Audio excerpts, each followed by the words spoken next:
Hello, hello! Thank you for stopping by. My name is Ruby, this is Ruby Red, and today I actually have for you my first ever monthly wrap-up. I've been thinking for a while that I wanted to have some kind of reading journal, but I wasn't really sure what form I wanted that to take until I saw this video on Instagram by Katie May. She does such cute illustrations. I really love her artistic style and I was really inspired by the whole concept. So her Instagram and her website are linked below. If you want to check out her website, she has some really cute bookmarks and stickers and stuff. But I just thought that this was the perfect method for me because it would be a way for me to keep track of what I was reading and maybe write down some thoughts and save some quotes. But it would also help me to work some creative muscles that I just don't work very regularly. And I also, if you recall, have a tiny notebook that I made last year or this year, I don't know. I made this little notebook and it's got a bunch of blank pages in it, and I just thought that it would be perfect to use as my mini reading journal sketchbook. And from there, it was an easy step for me to just decide to film my processes for all of the drawing I was doing and then do a voiceover and share it with you as a wrap-up. So please give this video a little thumbs up, a like, if you want to see me do another one of these.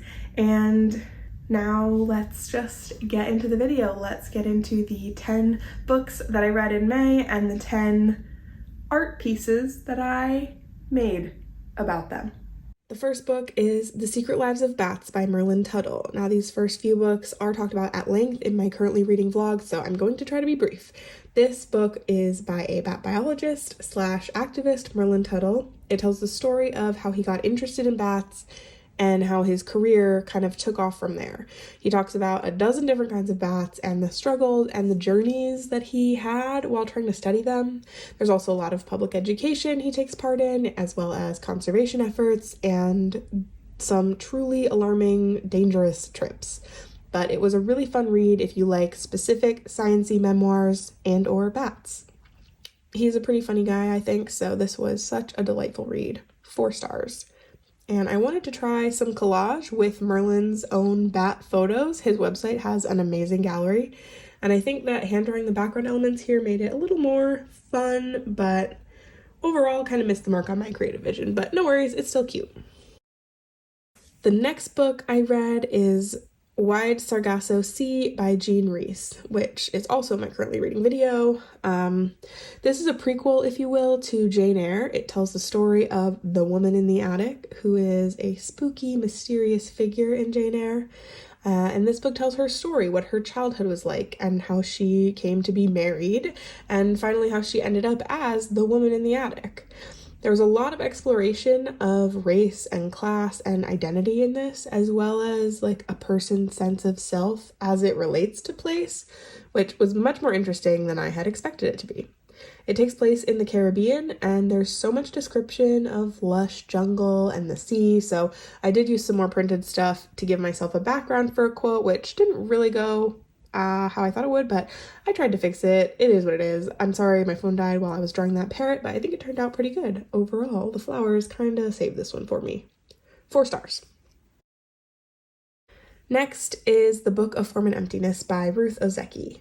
This is about a boy, Benny, and how he and his mother cope with the loss of his dad. His mother becomes socially isolated and a hoarder, but Benny starts to hear the voices of objects, most notably this book. And the book is a character in the story, has moments of dialogue with Benny, and it kind of comments on the events of his life. The book covers Benny's life from ages 13 to 15 and his struggles with like regular teen stuff, but with that added difficulty of being a bit of an outcast because he acts kind of weird because of all the objects that are talking to him. I really loved this book. It had a lot of darkness and difficulty in it, but it also had a lot of hope and love and so many interesting things to say about books and form and emptiness. 5 stars. And the paper I used is one that I ripped out of the introduction in my copy of Sense and Sensibility. I'm sorry if that offends anyone. I had so many quotes that I loved in this book, so I wanted to record some of them, and the book was about books, so that felt pretty fitting. The next book I read was called Tarot for Change by Jessica Dorr. This is the last one that was in my currently reading video, and it's a book that offers interpretations and a way of understanding the tarot cards from a psychological and therapeutic perspective. So for the art here, I decided to just draw a card, and I let my tarot deck pick the card for me. And it's funny that it was the Fool, who is the beginning of the journey of the major arcana. Card number 0, he represents a beginning, innocence, possibility. So that was a fun thing to have in this new journal and video journey. I had a bit of a hard time with this, honestly, and eventually my phone was going to die, so I did some work off screen, but I really think it turned out well. I had a few quotes from the Fool's chapter in the book, but I wanted to add something else, so I pulled another card. I got the sun, so I drew that wall with sunflowers behind it because I also love to draw flowers. Overall, I'm really happy with how this came out, and I'm happy that I drew something instead of relying so much on the quotes. The next book is Taste of Marrow by Sarah Gailey. This is the second book in the River of Teeth duology, and I think I gave them both 3 stars. This just wrapped up all the loose ends from the first one. There's a bit more development, but not as much as I wanted. I just wish these books were so much longer.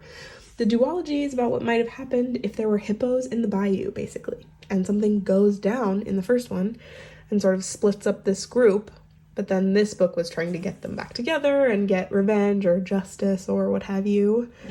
Anyway, for my drawing, I played on this one character named Houndstooth and drew a houndstooth pattern, which is actually very easy once you get going.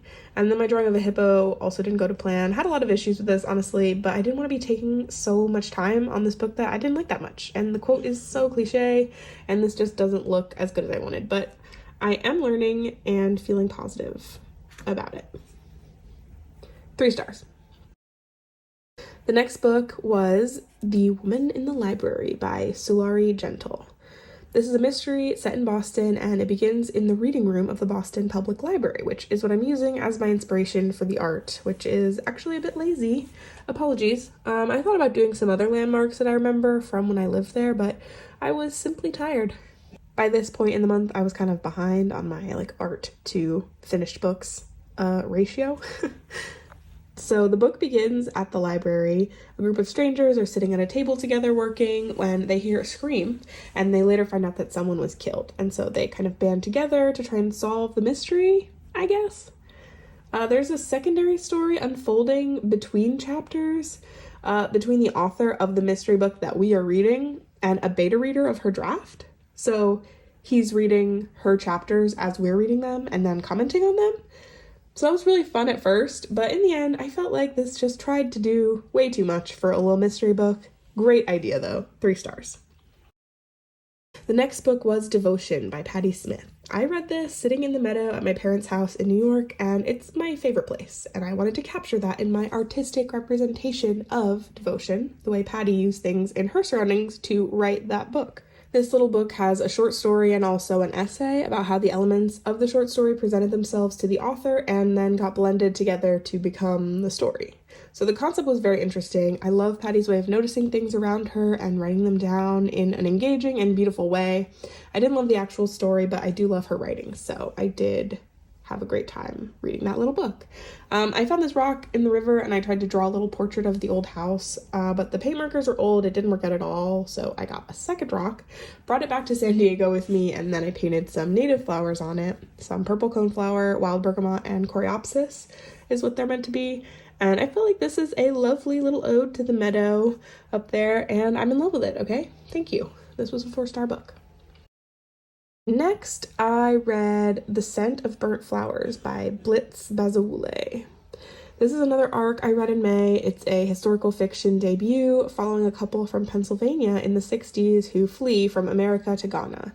The president of Ghana is a man who Melvin was good friends with in college, and he thinks they'll be granted asylum. So as they are trying to get to the president, they meet a celebrity musician who is infatuated with Bernadette immediately, and he invites the couple to travel with him and his band. And the president and the political events that take place in this book are all real events, but there is also an element of magical realism. So I tried to draw a mermaid. She is a mythical figure that appears a few times in this book, and I think she represents a widespread myth in West Africa. So I added some stickers and flowers here because of the title, and I gotta say, I forgot how hard colored pencils can be to work with, but I really, really enjoyed this read. If you like historical fiction and magical realism, you should definitely read it. 4 stars. The next book I read was Trophic Cascade by Camille T. Dungy. This is a book of poetry, and trophic cascade is the name for the process by which energy is passed from one organism to another. So a plant gets energy from the sun, but the plant is eaten by the bug, who's eaten by the bird, who's eaten by the fox, and so on. And so this book spoke of the transfer of not only energy, but culture and history and trauma from one generation to the next. So I decided to just write one of my favorite poems from the book, and I will read it for you now because it is lovely. Characteristics of life. Ask me if I speak for the snail, and I will tell you I speak for the snail. Speak of underneathness and the welcoming of mosses, of life that springs up, little lives that pull back and wait for a moment. I speak for the damselfly, water skeet, mollusk, the caterpillar, the beetle, the spider, the ant. I speak from the time before spinelessness was frowned upon. Ask me if I speak for the moon jelly. I will tell you one thing today and another tomorrow, and I will be as consistent as anything alive on this earth. I move as the currents move, with the breezes. What part of your nature drives you? You in your cubicle ought to understand me. I filter and filter and filter all day. Ask me if I speak for the nautilus, and I'll be silent, as the nautilus shell on a shelf. I can be beautiful and useless, if that's all you know to ask of me. Ask me what I know of longing, and I'll speak of distances between meadows of night-blooming flowers. I will speak the impossible hope of the firefly.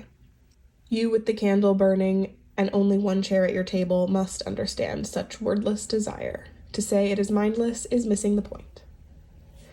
And I gave this 4 stars.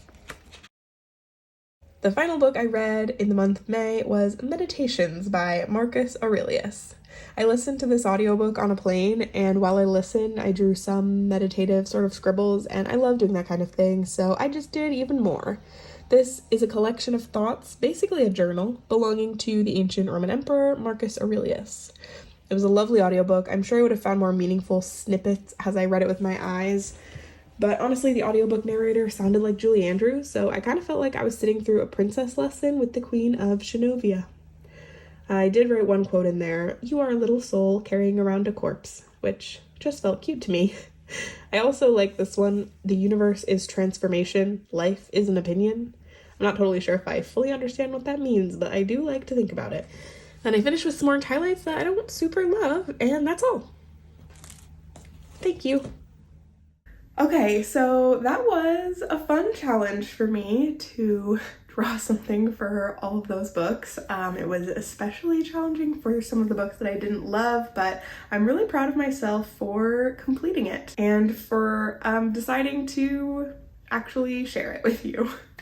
It's been a while since I have drawn so regularly, and even though I don't know if my improvement necessarily shows on the page, I definitely felt an improvement, at least within my mind and my process and my ideas for this journal going forward. So that's amazing. And I definitely have some ideas on how I can improve my filming process in the future if I do decide to do this video again, because I did have 7 hours of footage to start with. So that was rough. But yeah, I'm feeling good about this. And we'll see if there's more of these in the future, but thank you so much for watching. I really appreciate every single like, comment, and subscribe, so keep those coming, and I'll see you back here next week for another video.